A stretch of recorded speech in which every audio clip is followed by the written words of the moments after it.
Hey, what is up, people? This is the third episode of Review Madness, our show in which we break down everything that was MTV's Challenge Season 35 Total Madness.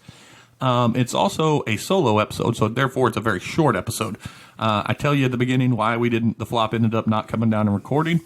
But so you'll have to listen to find out. Oh, you also have to listen to find out why it was the saddest episode ever.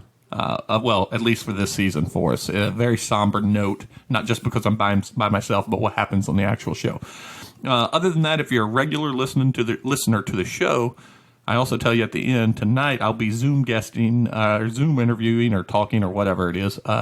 Mike Schilling, multiple time guest of the show, zombie movie maker, now video game live streamer. So a lot of things going on at Z-Man Productions. So he's gonna come on and talk to us about it. Other than that, everybody stay safe, stay healthy. Hopefully we can get to see each other in person soon at some point, and we'll be back to normal next week. So just deal with me by myself this week, and we'll see you soon. Bye.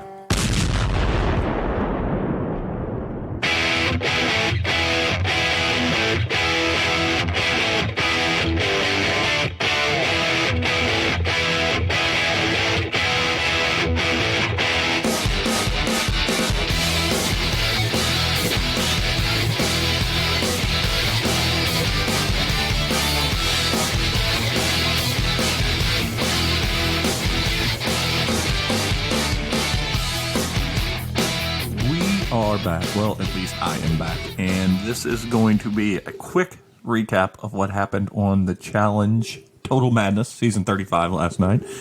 One of the reasons that is that we sat down, we were going to sit down and record it right after the episode like we typically do. The old flop was wiped out. She did not want to do a podcast. And I got to tell you, I really didn't want to do a podcast either. But that didn't mean we did not watch the challenge. So I'm going to briefly kind of summarize some of the highlights, what the challenge was. And I think the best place to start is, first and foremost, this is always the saddest episode of the season when this happens for me. And if you followed our tweeting during the show, you already know what happened. So spoiler, I'm going to jump right to the end and let you know that a massive underdog in Jay, who went down to elimination for a second time, hopefully the last for that guy, went up against CT. And it was in an event that CT has sort of done well in the past, tying knots and things. He's done it so good in like a climb around episode where they were on like some monkey bars or some, like a jungle gym or something, and he tied up a rope where no one could get out. I can't remember who he faced, but he dominated that one. And it looked like he dominated this one, but CT's back kind of gave out on him by the time. So what they had to do is that they had to barricade a door as best they could with ropes, chains, big rocks, pallets, cinder blocks, whatever they could do. And they did that, and then they had to switch and try to break into the other guy's thing. And it looked like CT had the advantage going in, but then at down to the wire, Jay beat him out. And the only reason I led with the end first is because CT is by far heads and shoulders my favorite player on this game, and I think there's a lot of people that could say that. So when CT does get eliminated, it is the saddest day for us challenge fans. So we just want to, and he said this before, he vowed to come back stronger, better shape, said he needs a tune-up, which he certainly does, because he does have dad bod, which I can't argue with. I have dad bod too, but I'm also not out there competing against former Division I football players and guys that are mountain climbers and stuff like that in their 20s, and that's what he's doing. So he's still a big, physical, smart guy, still probably one of the best players each season he's there, and he's one of the greatest players of all time, if not arguably the greatest, up there with Bananas, even certainly Wes. I can't remember the names of the guys that got kicked off years and years ago who were super good, but anyway, he's America's sweetheart for the challenge. He's CT. He's the bad boy turned lovable guy is what he is, and we're going to miss him. But the way we got there was the ever-evolving love triangle between Rogan and D, and insert a person with a name who starts with a letter J here, because at first it was D, Rogan, Jen, who was eliminated. Then now it's D, Rogan, J, who was really played by D who in turn was really played by Rogan, who quote unquote cares for her. It's just they've dominated the last 2 episodes, and I'm kind of ready for it to be done. And Dee really dominated a lot of story arcs or episodes at the end of last season. She's not my favorite person. She's not my favorite story. She certainly is a good competitor. She does very good in events and challenges, and we'll see in elimination because we don't know because she always stays out of it. But that was a big plot. That was one of the big plots around this episode. And you know, Rogan is entertaining to me. It also helps that Rogan loves CT. So I'm okay with Rogan being on camera. Plus, he does well now. After his botched debut where he didn't even get past the first 10 minutes of the show of the first season 2 seasons ago, he came back and won last year. Now, granted, he did have help with CT, Paulie, and Tori, and then and D. Then later Tori dropped off, but still, he's a pretty tough competitor, big guy, strong guy, male stripper. I guess that should be noted. And then the other story arc that happened in this episode involved Trashley or Ashley.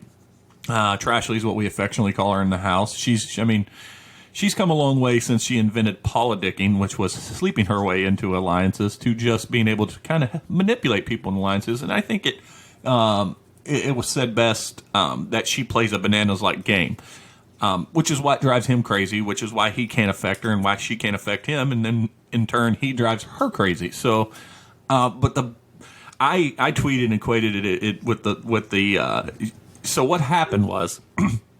Is everybody knew that Jay was going to get nominated for his second elimination. They consider him the biggest layup in the house, which I don't think that his 2 wins is going to change that, but he certainly doesn't look like he should be considered weak. I think there's other guys that you could pick on. I think as great as Corey and Nelson are, they tend to lose it mentally. So there's other players other than Jay that look like they could be picked off easier. If you take the last 3 to 4 seasons, Bananas doesn't look like a strong elimination competitor. So, anyway, it was always going to be Jay in there. But Ashley overheard Bananas talking about how shitty of a person she is and how she's bad at the game. And, well, not bad at the game. But he actually tells her, he actually compliments says she's good at the game. But he's trashing how she's a snake and how she flip-flops and how she just goes to alliance. And so she took offense to that. So she seemingly got everybody on her side to, well, at least she thought that. I didn't think that as a viewer, but I knew that she was going to get some votes going towards Bananas. Kaylee was a part of that conversation, or at least heard it. So she went and told Corey and Nelson what was going on. And I think Nelson took it the wrong way. I think Nelson took it that everybody was going to vote Bananas, which was a big mistake to assume because, and it didn't, it almost backfired on Nelson. But so it came down to the vote for elimination. Well, I should also say the challenge was won this week by Big T, Bailey, who's not one of my favorite players, and CT. And CT and Big T picked Swaggy C, and that's a real sentence. CT and Big T picked Swaggy C for the triumphant for the excuse me. Oh, sorry. They picked her for picked Swaggy C for the tribunal. You're going to hear a pause in that audio because I'm going to have to pause my sneeze out of there. But anyway, they and we'll get back to that in a second. So we go to the House nomination for who's up for it. And it starts right away with Bananas, and he throws his vote to Jay, and then it goes right to Jay, and he goes, well, I'm going to throw my vote back at Bananas. Well, then Ashley chimes in, and she says, I'm going to vote for Bananas because this person's been going around town telling everybody how I suck as a person, and I can't stand him, so he gets my vote. And that started a slew of back and forth Jay Banana votes until we get to, I can't remember who broke it, but someone threw Nelson's name in there. And he got mad, and then Nelson's got another vote, and then he got another vote. And then when it got to Kaylee and she voted for Jay, Nelson lost his shit.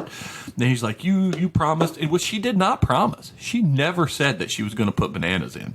She just said that that's the way a lot of people in the other room were leaning, and he took it like, well, when we now have an alliance and you're going to do it. And then there was this big posturing by both him and Bananas back and forth, almost like, people got all these balls until it's time to vote. Well, no one does. I mean, everybody plays their own game. So there's no such thing as balls or no balls or cowards or no cowards. You do what you feel in the moment in this game, and you deal with the repercussions. And that's what everyone does all the time. I find the people that get most angry, Ashley, Bananas, even Wes sometimes, Nelson certainly in this episode, they get mad at people for doing the things that they do. And that's probably the biggest sin, but also one of the most entertaining things about this show is that you have so many hypocrites. They get so mad at each other for doing everything that they do. It's insane. But anyway, it came down. And then there was this little subplot where Nelson and Corey and all them went to Wes and said, hey, we've got enough votes to get Bananas in. And so it gets to Wes. And of course, the Unholy Alliance reared its head. And it's not even a secretive alliance. They've let people know they're working together this season. And Wes voted for Jay and not Bananas, which prompted one of the better scenes of the episode. Bananas trying to kiss Wes. And then their little confessional, they said it's challenge official. They are a couple now. They are, and what was funny is Bananas even says it's a little gross. It makes me feel a little bad, but I'm starting to enjoy being a friend of his, and which was funny. It was a hilarious moment. And then it came down to one last vote, and that vote went for Jay. So Jay went in.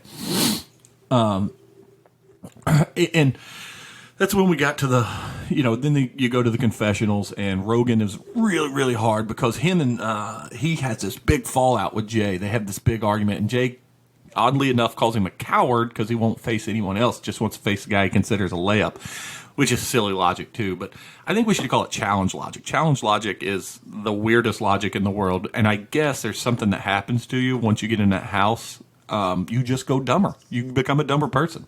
But Jay certainly was mad at Rogan because he felt like he wasn't mad at Rogan because he felt like that because Rogan felt like Jay was a layup. He was mad at Rogan because he wanted to face a layup, which is again. So Rogan is nominated.